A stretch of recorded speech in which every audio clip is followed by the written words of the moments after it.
منظر session court کے اسی کمرے کا تھا اور گواہوں کے کٹہرے میں استغاثہ کا گواہ اور ملزم آفتاب عالم کا پڑوسی اشفاق حسین کھڑا تھا۔ اشفاق حسین کی عمر 24-45 سال رہی ہوگی۔ اس کے چہرے پر گھنی مونچھیں بڑی بھلی معلوم ہوتی تھی۔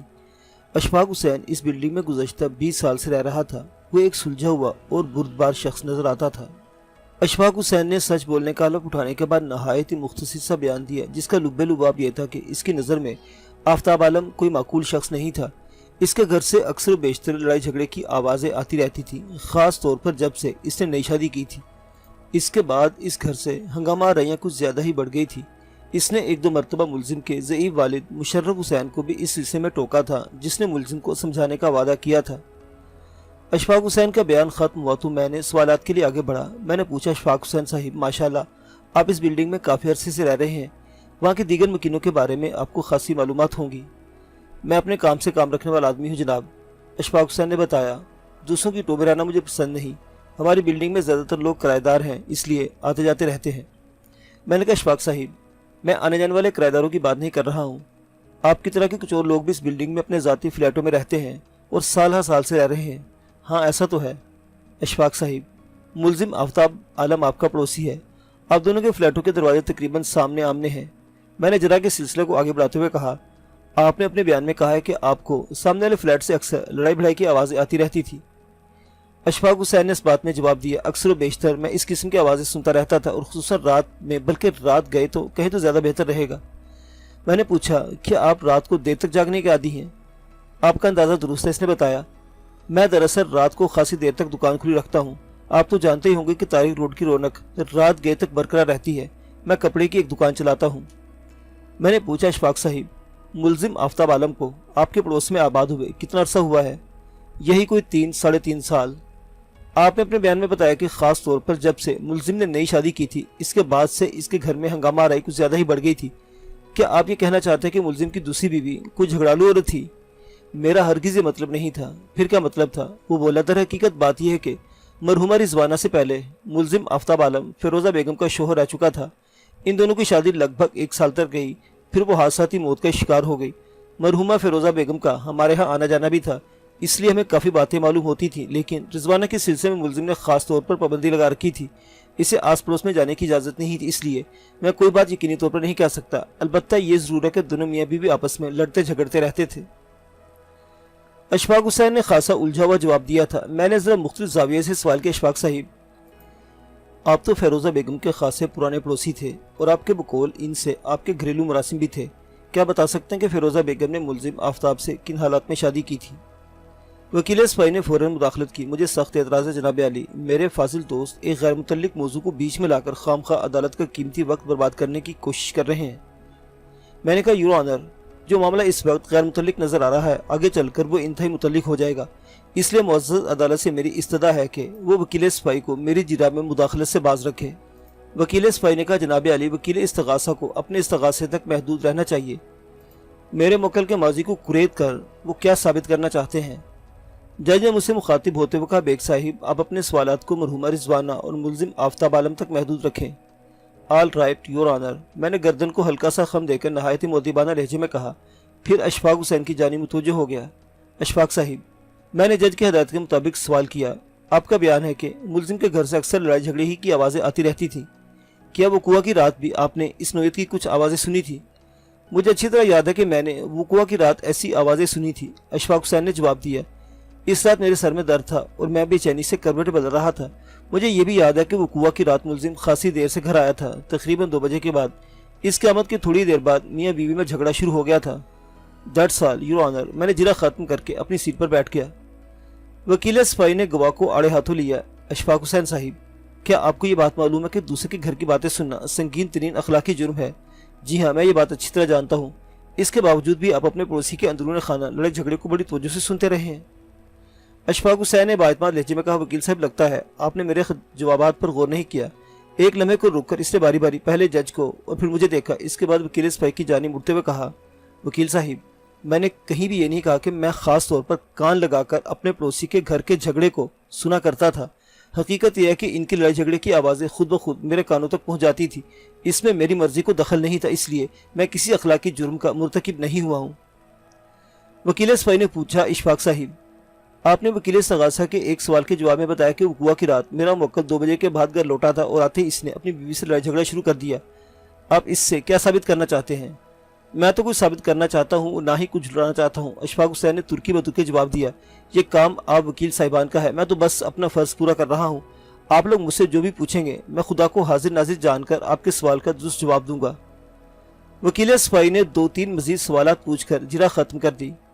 इसके बाद इस्तगासा का चौथा और आखिरी गवाह सईद बुखारी पेश हुआ। सईद बुखारी की उम्र का अंदाज़ा मैंने 35-36 के दरमियान लगाया। वो मज़कूरा बिल्डिंग के फर्स्ट फ्लोर के एक फ्लैट का रहायशी था और किराएदार था। वो अकहरे बदन का मालिक एक मिननी सा शख्स था। इसने भारी मूछें रख छोड़ी थी जो इसके सूखे चेहरे पर पिचके हुए गालों पर बोझ महसूस होती थी। सच बोलने का हलफ उठाने के बाद इसने बड़ा सनसनीखेज बयान दिया, जिसका सबसे अहम हिस्सा यह था कि वक़ुआ की शब पिछले पैर इसने मुलजिम आफ्ताब आलम को अपने दरवाजे के सामने से गुजरते हुए देखा था। थोड़ी ही देर के बाद वो वापस सेकंड फ्लोर पर अपने फ्लैट में चला गया। मैंने इस गवाह पर नहायत मुख्तसर सी जिरा की। मैंने पूछा, सईद बुखारी साहिब, क्या आप वसूख से कह सकते हैं कि वक़ुआ की रात पिछले पहर आपने जिस शख्स को अपने दरवाजे के सामने से गुजरते हुए देखा था वो मुलजिम आफ्ताब आलम ही था? सईद बुखारी ने जवाब दिया, मैं ये बात इतने ही वसूख से कह सकता हूँ जितने वसूख से ये कि मैं इस वक्त सिटी कोर्ट के कमरे में इस्तगासा के गवाह की हैसियत से कटहरे में खड़ा वकील इस्तगासा के सवाल का जवाब दे रहा हूँ। मैंने पूछा, बुखारी साहिब जरा सोचकर बताएं, जब आपने मुलजिम को अपने दरवाजे के सामने से गुजरते हुए देखा था तो इस वक्त इसके साथ और कौन था? मुलजिम अकेला ही था और इसने कंधे पर कुछ उठा रखा था। वक्त क्या होगा? वो कुछ सोचकर बोला, यही कोई 5-5:15 बजे होंगे, अभी फजर की अजानें नहीं हुई थी। मुझे और कुछ नहीं पूछना जनाब आली, मैंने अपनी जिरा खत्म कर दी। वकील सफाई पेचो ताप खाते हुए सईद बुखारी के कटहरे के पास जा खड़ा हुआ। वो कुछ देर तक किनातुज नजरों से इसे घूरता रहा, फिर जहरीले लहजे में सवाल किया, बुखारी साहिब, आपने झूठ बोलने की क्या कीमत वसूल की है? ऑब्जेक्शन योर ऑनर, मैंने वकील सफाई के सवाल पर एहतजाजी लहजे में कहा। वकील मुखालिफ मुअज़्ज़ज़ गवाह पर रिश्वत का इल्ज़ाम आयद कर रहे हैं। ये इल्ज़ाम नहीं, हकीकत है। वो ढटाई से बोला। मैंने तैश के आलम में कहा, क्या सबूत है आपके पास? सबसे बड़ा सबूत यह है कि गवाह की गवाही मोतबर नहीं है। वो एक जराइम पेशा शख्स है, मनशियात फरोशी इसका पेशा है। ये सरासर बहुतान तराशी है। मैंने अपनी फाइलों पर हाथ मारते हुए कहा, अदालत मफरूज़ों पर यकीन नहीं करती, अपनी बात को सच्चाई के लिए ठोस सबूत पेश करना पड़ता है। वकील साहिब, जज ने वकील सफाई को मुखातिब करते हुए पूछा, आपके पास अपने मौक़िफ़ का कोई ठोस सबूत या मुदल्लल जवाब है? क्या आप अदालत में ये बात साबित कर सकते हैं कि सईद बुखारी गवाह के मेयार पर पूरा नहीं उतरता? जनाब आली, वकील सफाई ने अटकते हुए जवाब दिया, वो बात दरअसल ये है कि गवाह मेरे मुवक्किल का दुश्मन है, इसलिए इसके खिलाफ गवाही दे रहा है। इस दुश्मनी की नोयत क्या है? जज ने इस्तफसार किया। गवाह मनशियात फरोश है, मेरे मुवक्किल ने इसे इस धंधे से बाज रहने की तलकीन की थी, इसलिए वो मेरे मुवक्किल का दुश्मन हो गया है। आप क्या कहते हैं बेग साहिब? जज ने मेरी जानिब देखा। मैंने खंगार कर गला साफ करते हुए कहा, हाथ कंगन को आरसी क्या, मेरे फाजिल दोस्त के दावे की तस्दीक की जा सकती है। वो किस तरह? जज ने पूछा। वो इस तरह जनाब आली, मैंने ठहरे हुए लहजे में कहा कि मज़कूरा बिल्डिंग के 3-4 मकीन इस वक्त अदालत में मौजूद हैं। मुअज़्ज़ज़ गवाह के बारे में इनकी राय ली जा सकती है। जज को मेरी तजवीज़ पसंद है, चुनांचे यही किया गया। फैसला सईद बुखारी के हक में हुआ। जज ने सवाल नज़रों से वकील सफाई को देखा। अब आपका क्या ख्याल है? क्या गवाह के मुअज़्ज़ज़ होने में अब भी कोई शुबा है? वो बदस्तूर अपनी ढटाई पर कायम रहा। मुमकिन है ये लोग गवाह की असलियत से वाकिफ ना हो। लगता है वकील सफाई के पास पूछने के लिए कुछ नहीं बचा। मैंने बर वक्त चोट की, इसीलिए वो फजूल बातों में उलझ कर मुअज़्ज़ज़ अदालत का वक्त ज़ाया कर रहे हैं। वकील सफाई ने खूंखार नजरों से मुझे घूरा। जज ने कहा, वकील साहिब, आप गवाह से कुछ पूछना चाहते हैं? वकील सफाई सईद बुखारी की जानिब मुतवज्जो हो गया। सही साहिब, आपने अपने वकील के एक सवाल के जवाब में बताया है कि कबल अज़ अज़ान फजर आपने अपने दरवाजे के सामने से वक़ुआ की रात मेरे मुवक्किल को गुजरते हुए देखा था, जिसने अपने कंधे पर कुछ उठा रखा था। बिल्कुल दुरुस्त, मैंने यही बयान दिया है। क्या आप इस बात की वजाहत करेंगे कि मेरे मुवक्किल ने अपने कंधे पर क्या उठा रखा था? मैं इस सिलसिले में माज़रत खा हूँ। क्यों? इसलिए कि मैंने वो सारा मंजर अपने दरवाजे की आई गिलास की मदद से देखा था। सईद बुखारी ने जवाब दिया, मैं पूरी वजाहत के साथ नहीं देख सका। आप इस वक्त दरवाजे की आई गिलास से आंख लगाए किस किस्म की कार्रवाई में मसरूफ थे? सईद बुखारी ने आम से लहजे में जवाब दिया, कोई खास बात नहीं थी। हमारी गली में अक्सर रात गए तक ओबाश किस्म के लड़के बैठे खुश गप्पियों में मसरूफ रहते हैं और मुख्तलिफ किस्म की शरारतें भी करते रहते हैं। वक़ुआ की रात कोई मंचला मेरी डोल बैल पर तबाह आजमाई कर रहा था। वक्फे वक्फे से बैल बजती, मैं उठकर देखता लेकिन दरवाजे पर किसी को ना पाता। इसी कोफ में रात आंखों में कट गई। आखिर मेरे ज़हन में एक तरकीब आई। मैंने सोचा क्यों ना मैं आई गिलास से आंख लगाकर वाच करूं, कम अज़ कम इस तरह ये तो मालूम हो जाएगा कि वो नाहंजार कौन है। मेरा इरादा था कि मैं दूसरी सुबह इस शरारतज़ादे को प्यार से समझाऊंगा। मैं इस खबीस के इंतजार में था। कि मैंने मुलजिम को कंधे पर कुछ उठाए गुजरते देखा। 1 मिनट से भी पहले वो वापस लौट गया और वापसी के वक्त इसका कंधा खाली था।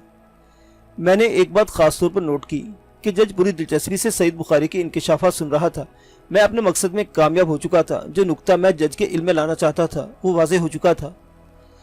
वकील सफाई ने जिरा खत्म की तो मैंने अपनी जगह से उठकर जज को मुखातिब करते हुए कहा, यू ऑनर, अगर मुअज़्ज़ज़ अदालत की इजाज़त हो तो मैं इस वाक़े के साबिक इंक्वायरी ऑफिसर सरफराज शाह से चंद सवालात करना चाहता हूँ।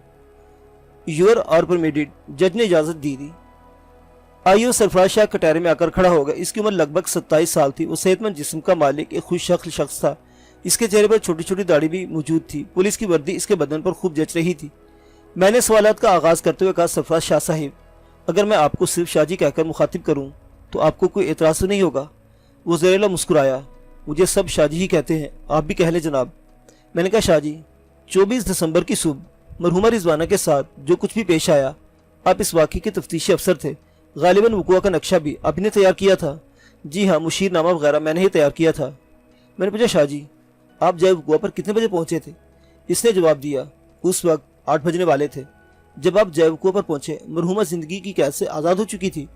जी हाँ, मैंने इसे देखते ही समझ लिया था कि इसकी रूह कब से अंसरी से परवाज़ कर चुकी है। इसने पूरे एतमाद लहजे में जवाब दिया। मैंने पूछा, शाहजी, क्या ये सच है कि मरहुमा रिजवाना के पाँव में जूता नाम की कोई चीज़ नहीं थी? इसने मुस्लिम नज़रों से मुझे देखा। मैंने तंबीह लहजे में कहा, शाहजी, हर सवाल का जवाब अच्छी तरह सोच समझ कर दीजिएगा, क्योंकि आपने जय वक़ुआ का नक्शा तैयार किया था। अभी तक वो तफसीलात आपके जहन और पुलिस के कागजात में मौजूद होंगी। चंद की सोच विचार के बाद इसने जवाब दिया, हाँ, ये सच है कि मरहुमा इस वक्त बिल्कुल नंगे पाँव थी और इसके सर या गर्दन वगैरह में दुपट्टा भी नहीं था। वो तामुल करते हुए बोला, जी हाँ, दुपट्टा भी नहीं था, कोई स्वेटर वगैरह ऐसी कोई चीज़ भी नहीं थी। मैंने अगला सवाल किया, मरहुमा रिजवाना की लाश गली के वस्त में इस तरह पड़ी थी जैसे वो करवट के बल सो रही हो? जी हाँ, वो इसी पोजीशन में थी। क्या इस बात में किसी शक व शुबे की गुंजाइश कि ये वाक़या 24 दिसंबर की सुबह पेश आया था?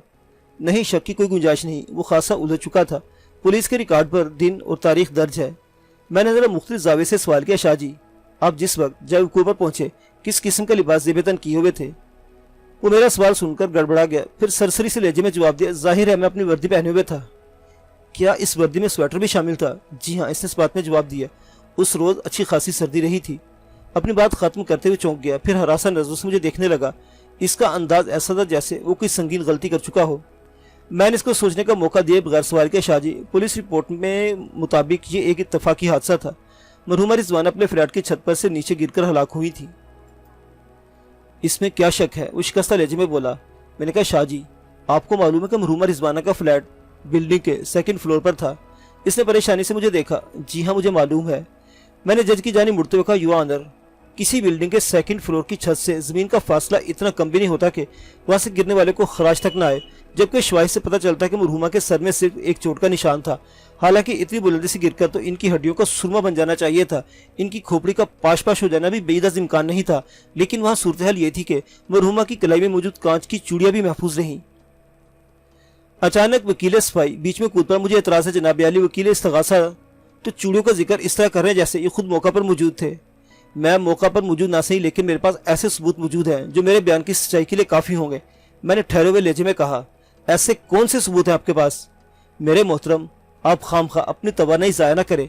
मैंने नासियाना अंदाज में कहा, वक्त आने पर मैं वो सबूत भी मुअज़्ज़ज़ अदालत में पेश कर दूंगा। फिलहाल आप खातिर जमा रखें और अदालती कार्रवाई में रुकावट डालने की कोशिश न करें।